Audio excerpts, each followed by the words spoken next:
Kumbwame bundu ja Kongo. Kumbwame bundu ja Kongo.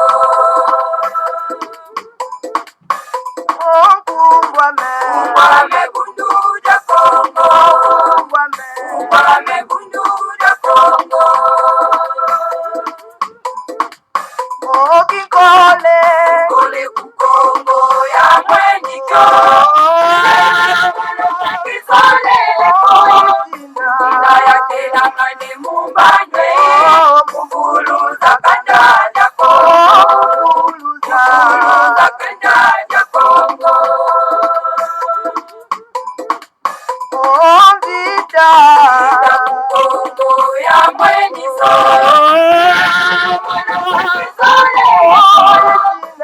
Kayatela mane mumbanje. Mwana vita kukongo. Mwana vita kukongo. Kiaje kukongo ya mwenyiko.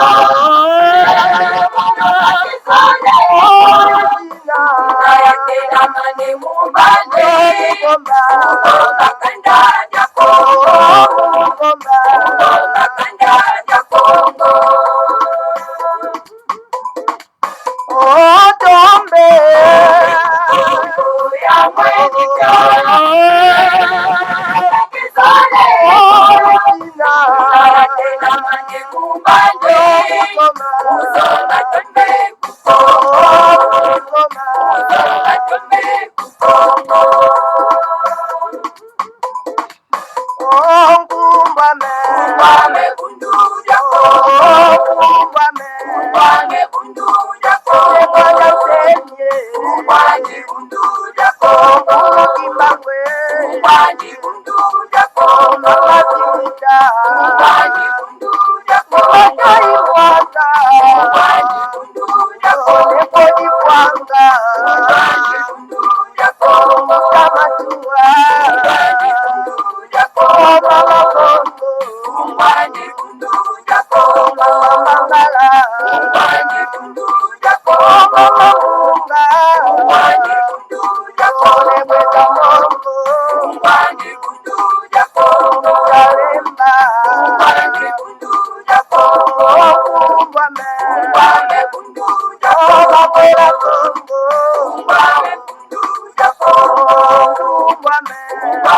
bundu ja Kongo. Kumbwame bundu ja Kongo. Matondo mingi bama batata bandeko balandi ya Kongo bololo. Kumbwame bundu dia Kongo. Tala biso wana toye na kati na Kongo bololo. Pambate lelo ezali ya soro pena tuka mokolo mwa eyenga. Mokolo mwa zomi ya sanza ya minei mobu ya koto mibale na tuku mibale na mibale. Toko mibongo na ngonga ya zomi na motoba na miniti zomi na libwa. Elingi koloba ngonga ya minei na miniti zomi na libwa ya sima ya nzanga. Alors bama batata bandeko balandi ya Kongo bololo esengo ya kokuta na bino bomo mesana na kati na Kongo bololo. Kongo bololo. Kongo bololo ezali mono monene kitoko oyo bakoko na biso. Bakoko ya etuka na etuka na etuka batikelaki bango Kongo bololo. Soko ozali na bokono ya malaria, oza na bokono ya songolo pakala, mela gobele ya Kongo bololo. Wana soko oza na probleme malaria. Kasi soko oza na probleme mosusu apare ya bokono. Luka we Kongo bololo. Pourquoi Kongo bololo? Po eza kisi mono. Makasi biso na Congo, na République démocratisée du Congo. Oyo ezali œuvre ya Léopold D. Ya ba marchand d'esclaves. Toza na problème bokono. Bokono na biso toza nango ya nini? Ya moto. Moto kozanga koyeba. Même ceux qui se prétendent d'être, n'est-ce pas, des licenciés, bah, il n'y a pas plateau. Hein. Oh, je suis licencié en droit. Je suis licencié en économie. Je suis licencié hein, na science, ceux qui science nini. Oui. Bayak se prétendre. Je suis juriste. Bayak se prétendre. Je suis économiste. Bayak se prétendre. Mais Mayema Bimaka na monoko na bango, c'est la foutaise. Bama tata bandi kwa landi ya Congo bolo. En tout cas, Mayema Bimaka na monoko na bango, on dirait que moi na école primaire. Les illettrés. Par exemple, il y a illettrés. Et ils sont en cravate. Donc, des coulons en cravate. En tout cas, les autres, il y a un cadre de la mobilisation, sensibilisation à tata bandi kwa landi ya Congo bolo. Congo bololo. Tu connais ça. En tout cas, esalwa bino mbuta bopele bobala elingi koloba malamu koloba toye esenge ifo toloba toma soki ngonge monani esenge toyaba ma tata bandeko balandi ya Congo bolo alors bama tata bandeko lelo tozo continue na série na biso ya kotalisa baimboka esenge totalisa baimboka parce que confusion ezali. Confusion nini ezali? Confusion ezali que bandeko na biso bayebi tina mabele te. Bandeko na biso bayebi ba terme baza ko employer te tango baza ko na ba plateau ya ba télévision na bango. Tokotala nano bama tata bandeko likambo oyo etali RDC, la République a démocratisé du Congo, c'est-à-dire RDC. Kanisa bino moko na mboka na bino bobengami ba Congolais. Et le kota boloba na kati ya mboka ezali français te. Le kota bakoko na bino ezali français te. Français ezali la langue coloniale. La langue de l'humiliation. Pourquoi humiliation? Parce que bato moko songolo bauti na mboka na bango musika 8000 km. Baye bakangi bino baumbu. Bakuti bino bozake sika moko. Baye bakaboli bino. Ba diviser ba mabota. Alors ba imposer bino le kota na bango. Bokomi ko solola, bokomi ko raisonner na le kota na bango. Alors donc, ezali le kota humiliation. Alors comment ça fait-il que boko benga ma Congolais? Siko Congolais oti wapi? Ma tata bando. Congolais e oti wapi? Siko tolo bango na lokota na biso. Est-ce que biso yonso tout ozaba Congolais? Sengeto meka ko identifier keloko wana. Yango moni les grands génitaires. Il y a R Verso, les grands maintenant mandasemi. Oyo azako suggérer que mboka esengele koma la République fédérale. C'est-à-dire Union de Timanti, la Confédération de l'Afrique centrale. Lisanga ya Timanti. Lisanga ya Timanti, la Confédération de l'Afrique centrale, la République fédérale du Congo. Alors, soki tolongoli le kota bapaya o to bengi français, to tiki le kota na biso ya race bantu et tikale suko lisanga ya Timanti. Lisanga ya motema ya Kachopa. Voilà bama tata bandi kwa landa Congo bolo. Tango tokoti na lisanga ya Timanti, tokoza isusu ba Congolais te. Ma tata bandi. Pourquoi tokoza ba Congolais te? Parce que bato na bato bazali na etuka na bango, pe bazali komi benga ma selon etuka na bango. Donc, tungi tolobake, bato bazali ba Congolais, ezali donc ba Congo. Donc, bako benga ma lisusu ba Congolais te parce que ça na lokota ba paya, mais bako benga ma sikoyo ba Congo. Ba Bena Congo. Donc baza na etuka na bango. Alors baluba bakobenga maisu ba Congolais te. Bakobenga masikoyo baluba baza na etuka na bango na Kasai. Alors bangombe bakobenga ma Congolais te parce que bangombe baza ba Congolais te, bakobenga baza bangombe po baza na etuka na bango. Lokota na bango baza na lokota na bango kingombe. Ozomona mwa tata bando. Parce que surtout bon, soki tolobi bangala c'est vague. Bamongo baza na etuka na bango. Baza na lokota na bango lomongo. Bamongo ne sont pas des bangala. Bato bakomisa bamongo bangala ezali Mobutu. Bamongo baza bamongo. Bangala ezali lisanga ya bangombe, ya bangbandi, ya bangbaka, babunja, lisanga wana. Bama tata bandi kwa landa Congo. Avant to revendiquer loko senge toyeba histoire na yango ma tata bandi. Masolo wana ya koya kobetela watu masolo keno epa nyonso tu na kati na mboko tobengi Congo ezali epa na ngai lokuta lovunu.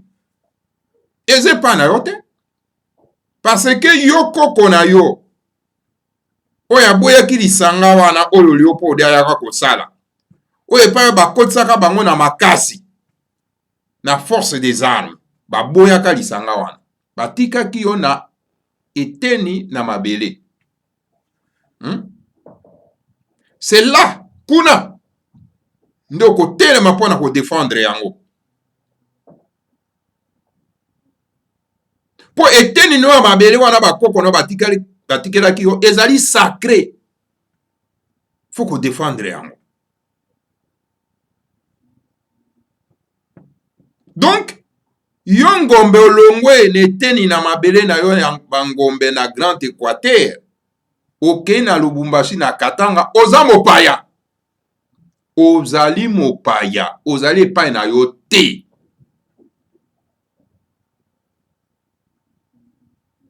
Ozo comprendre? Oza epai na yo te. Yo mongo okei na Kasai na Kananga. Ozali mopaya kuna na Kananga. Eze epai na yo te.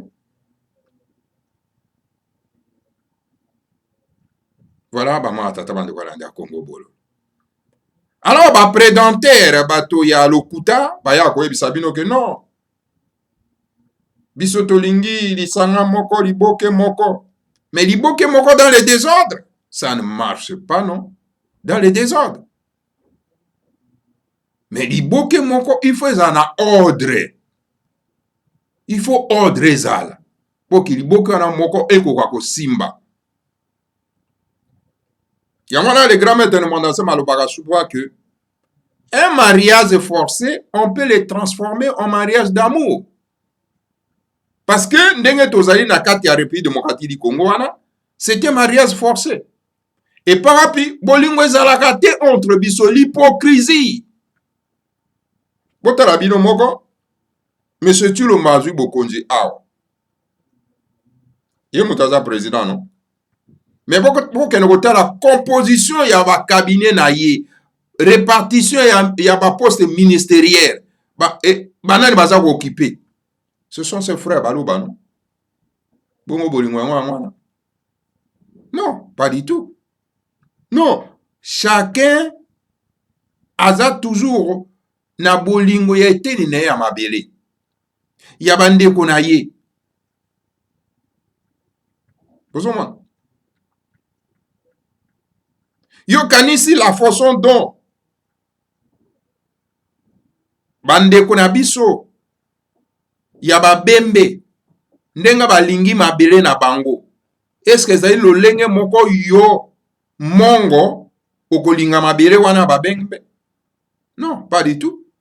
Boko za bolingo moko te. Po bango babembe balobi ete awe ezali mabele bakoko na biso batikelaki biso. Mais batikelaki yo mongo te. Boko za na degré ya bolingo ndenge moko te. Ya mabele na esika wana na eteni ya mabele wana. Te boko sa baninga te bandeko. Papa na yo soki akufi kuna na nini na basankusu na bwende na ikela na ingende na bokatola, eske okozwa ye okenda kokunda ye kuna na Kananga?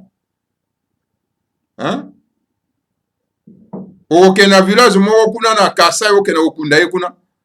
Bakoyebisa oke non mais awa eza epa na bino te. Carrément epa na bino te. Monsieur frère, pourquoi vous êtes en train de vous tromper comme des petits enfants comme ça? Ça ne va pas.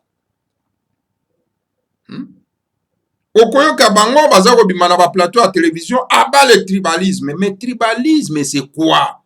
Il faut continuer à expliquer likambo yo. Tribalisme c'est quoi? C'est l'amour de sa tribu.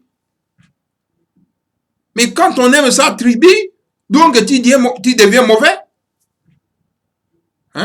Pourquoi mabe? Parce que lingi libota na yo. Quand tu défends, n'est-ce pas, les intérêts de ta tribu, de ta communauté, de ton peuple, donc tu deviens mauvais. Pourquoi mabe? Oh non, ça c'est du tribalisme. Mais vous ne connaissez. Mais boza batundenge nini?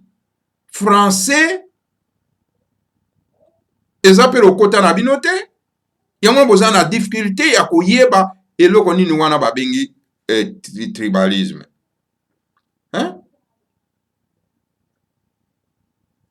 Mais ce qui peut boyebi te botuna comme ça ba sosolisa bino yango. Nous ne voulons pas du tribalisme ici. Je ne suis pas dans les histoires des tribus. Vous n'êtes pas dans les histoires des tribus. Ce qui fait que yo za na tribu moko na kati mboka wana te. Ok, mboka wana République démocratique du Congo ezali donc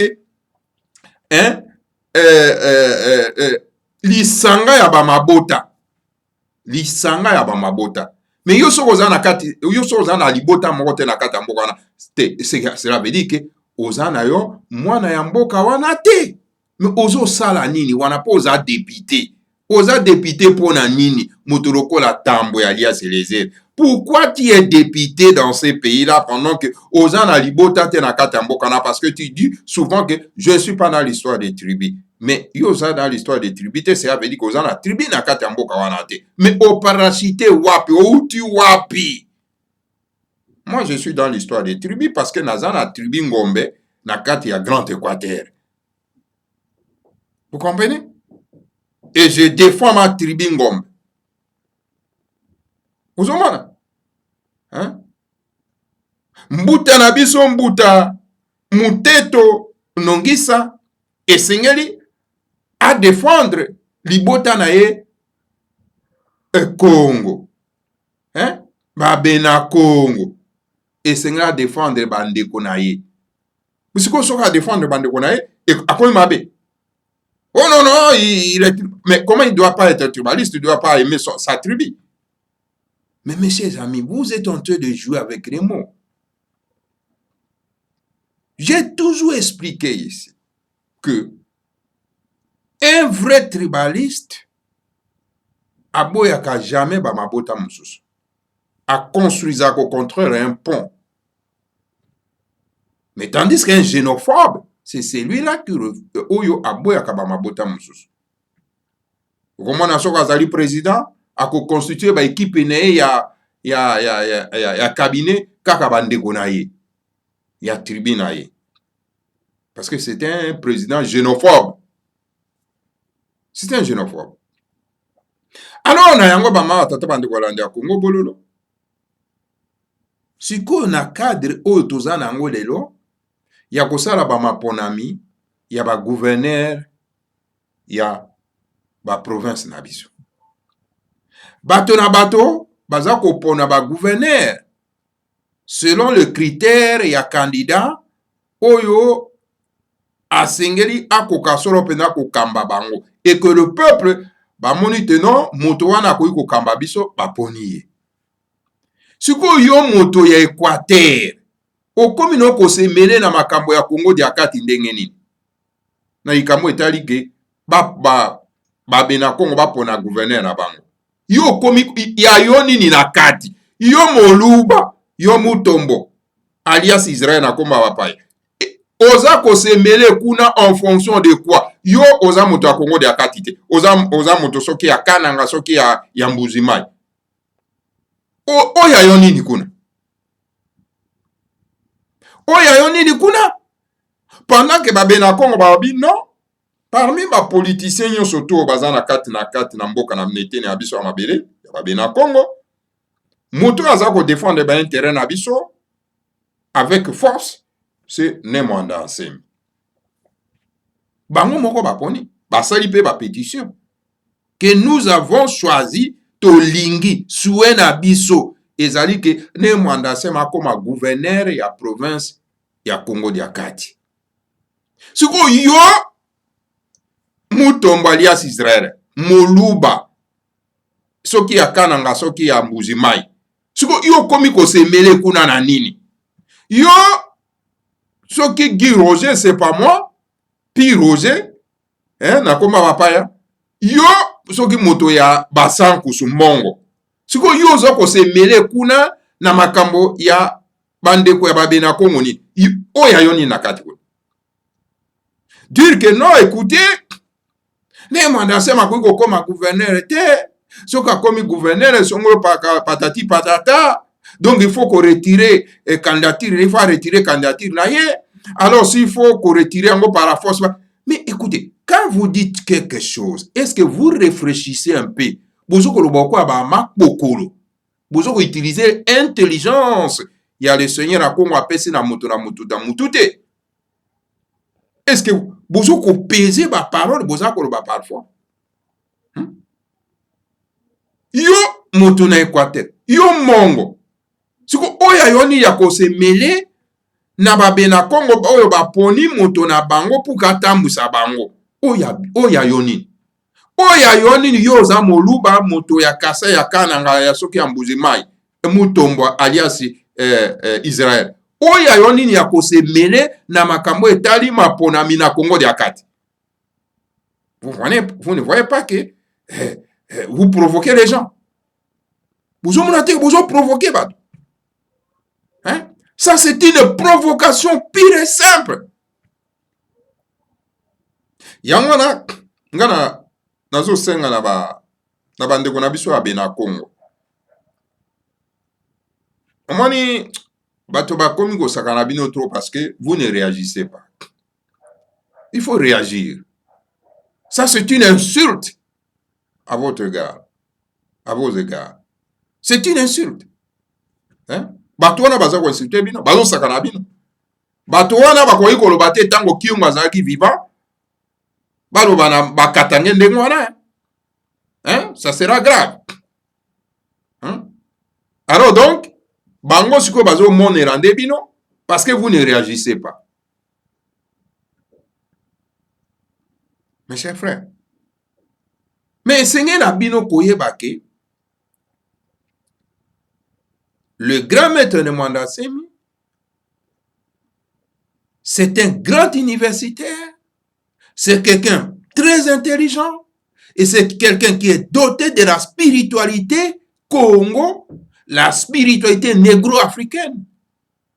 Bino nyonso wana bozolo baboza ba franc-maçon. Vous êtes dans des religions étrangères, dans la spiritualité étrangère.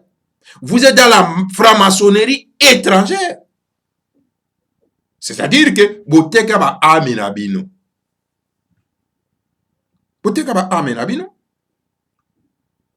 Mais nous, na Erwa Verso, nous voulons quelqu'un oyo azali na kati ya spiritualité négro-africaine.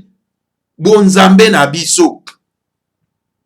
Parce que nous ne sommes pas des chrétiens, nous ne sommes pas des musulmans, nous ne sommes pas des bouddhistes. Tout ça, ce sont des religions étrangères. Dans Erwa Verso, nous voulons quelqu'un ou azali na kati na ben ya bokoko na biso. Et le grand maître Nemwanda Nsemi n'est pas le moindre. C'est celui à Oyo Fumukimbango, dont bino bobenga katu moment Fumukimbango, a prophétisant en Banza Sanda. j'ai fait que 6 mois de ministère. 3 mois, il y a Moussa Nangai, Napolene, et 3 mois, il y a clandestinité. Lelo oyo, na ke komi pesa na maboko ya ba autorité coloniale. Kasi nga na kei na kosenga na mazulu bakwa kotindela bino longi un instructeur oyo akoya ko codifier donc mokanda mosantu na biso oyo epa wapi mabombami ya babena Congo ezali mabombami ya race noire ezali. Ce n'est mon asem que vous voyez là. Mais à cause de vos à cause de la ignorance na bino na médiocrité na bino bozozongisa mboka sima bozozongisa toute une race na sima na bamboka mosusu une personnalité lokola ne manda semi c'est un trésor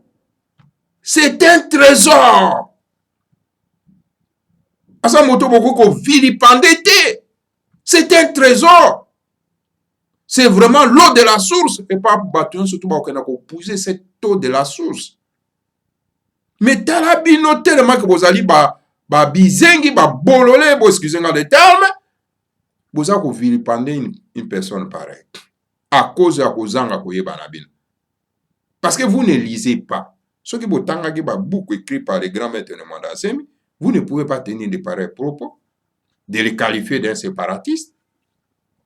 Un séparatiste, quelqu'un qui a mis en place un grand géniteur au quoi les grands maîtres ne mandassent à mettre en place ndengenini l'union de timanti et kozana héros ya verso mais bota la carte oyo ye asali ndengenini mboka na biso ekozala na héros ya verso mais bota la yango.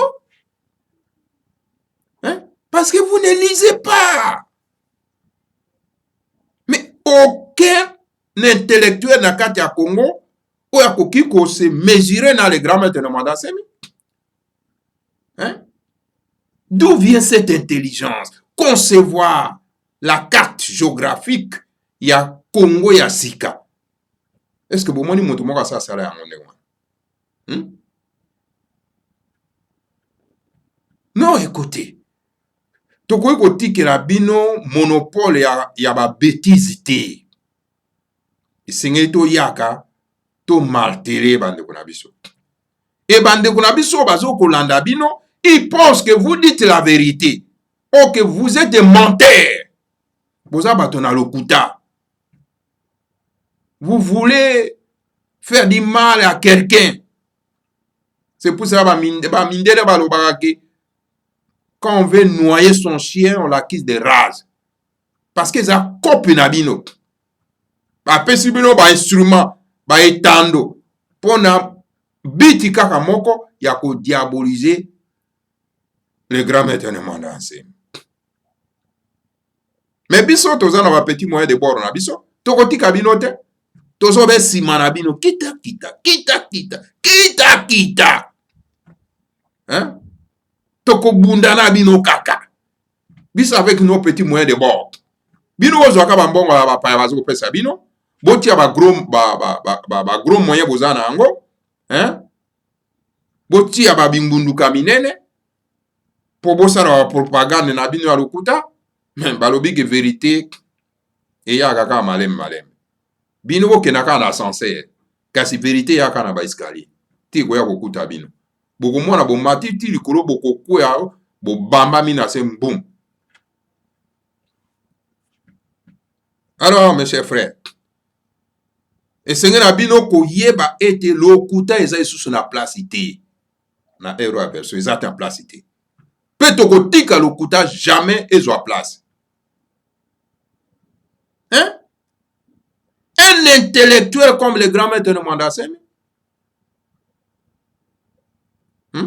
oyo a codifié livre sacré, a commis des milliers de livres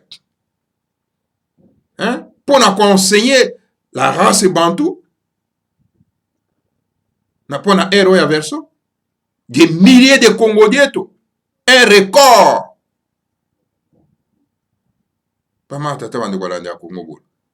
Et puis, yo, moi, individu comme ça, aux oies qu'on diaboliser.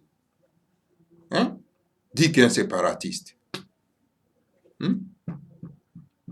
Un séparatiste qui prône l'unité dans la diversité. Un séparatiste qui se bat pour l'union des Timanti, la Confédération de l'Afrique centrale, pour être en présidium. Vous dites que cet homme-là, c'est un séparatiste. Vous ne voyez pas que vous êtes malade, mentaux. Mais vous êtes malade. Vous êtes vraiment malade. Alors, mes chers frères, Babena Congo, réveillez-vous. Ce qui les grands maîtres séparatistes. Donc, moni, Bamindele, va profiter pour que va travailler na ye pour que a détruire mboka wana. Ce que moni Bamindele, tera moni Bamindele.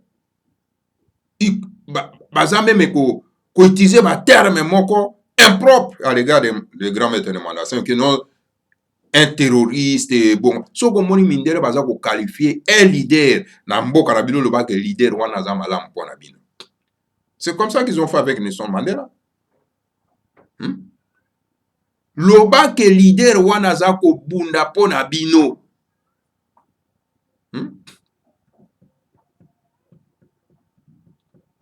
Non, écoutez, tokoki kotika jamais bino bozong sa mboka sima likolo ya ignorance na bino. Tokoki kotika bino te.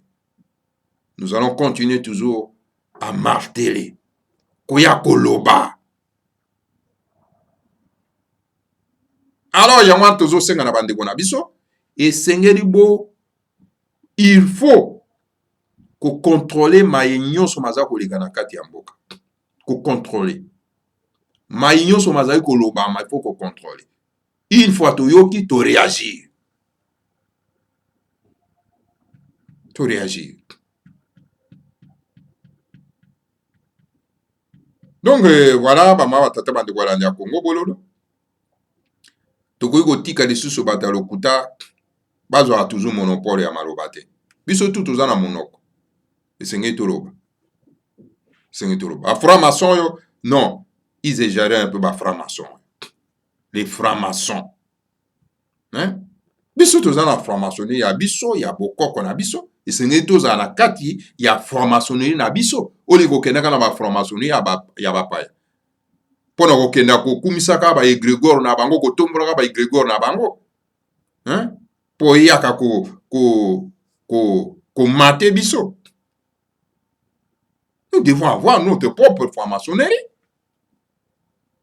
Nzela bakoko na biso. Et les grands maîtres de Mondassem enseignent cette spiritualité négro-africaine. Nous devons apprendre ça pour que Totambu Sambo Kanabiso. Si nous sommes dans la spiritualité négro-africaine, Tokomi Makasi, Tokomi Nanguya, Petoko Bongisa Bambo Kanabiso. Mais tandis que lorsque vous êtes dans la franc-maçonnerie à Batumususo, vous êtes perdus. Les coquilles vides. Donc voilà, matondo mingi ba mawa tataba de Guaranda Congo bololo. Naki kaka na mukuse pona ko matele isusu likamboyo ba tataba ndeko toza toujours na cadre ya mobilisation. Sensibilisation. Bande ko na biso ba prendre conscience. Ouais. Tokotika ba futare ndengo yote bango ba loba biso to loba ka akiadi. Uluvunu lokuta. Matondo mingi na bino banso. On les a tout simplement, en tout cas, na mukuse pona ko marteler lisusu mwa muke na isiko mama tata bandeko. Donc, pofungola miso, la lutte continue, victoire est toujours à côté na biso parce que nous disons toujours la vérité. Matondo mingi na bino banso, que le Seigneur à Congo nous protège tous, protège les grands maîtres de Mondassemi et protège Mabele Antimati. ingeta ibobo ibo. Afelika diampa di finamene tongwa kabu dia bakeluba Uluzorora batanda wa mungu julendo makanda mavamuso mavutu kayonzama osaweni na ninga masina makikulu kongoja bakongoja vutuka kongo uluzorora batanda wa mungu julendo makanda mavamuso mavutu kayonzama osaweni na ninga masina makikulu kongoja bakongoja vutuka kongo Afrika ya Afrika ya pali na tumbo Afrika ya pali sina mene tumbo Afrika ya Afrika ya pali na tumbo Afrika ya pali sina mene tumbo Kesi ambayo mbita keti wana kukongo Kipanza kya Kongo ye kivuka kya timanzi Kesi ambayo mbita keti wana kukongo Kongo ya bakongo ya futuka Kongo Kesi ambayo mbita keti wana kukongo Kipanza kya Kongo ye kivuka kya timanzi Kesi ambayo mbita keti wana kukongo Kongo ya bakongo ya futuka Kongo Afrika ya Afrika ya pali na tumbo Afrika ya pali sina mene tumbo Afrika ya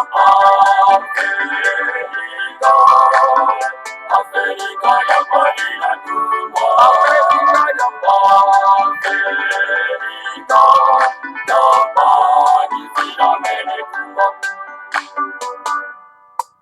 Zakuna tatu zazo zina katulwa Uluzololwa batata makungu tulendo Sikumi azone za kwanza zinatungwa Yevuka na mukivuka kyantimati Zakuna tatu zazo zina katulwa Uluzololwa batata makungu tulendo Sikumi azone za kwanza zinatungwa Yevuka na mukivuka kyantimati Afrika ya Afrika ya pali na tumbo Afrika ya pali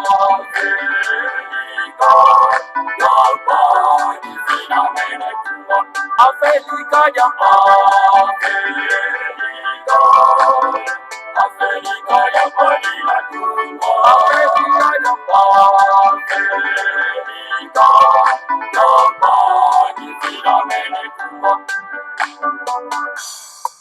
Sikumi nazoleza kwanza zinatungwa Kongo kwimaka ngubengela kuvanguzami Oyo makatanga kivuku bangi chwapa Kasaimu kivuka chantimati Sikumi nazoleza kwanza zinatungwa Kongo kwimaka ngubengela kuvanguzami Oyo makatanga kivuku bangi chwapa Kasaimu kivuka chantimati Afrika ya Afrika ya pali na tumbo Afrika ya pali sina mene tumbo Afrika ya Afrika ya pali na tumbo Afrika ya pali sina mene tumbo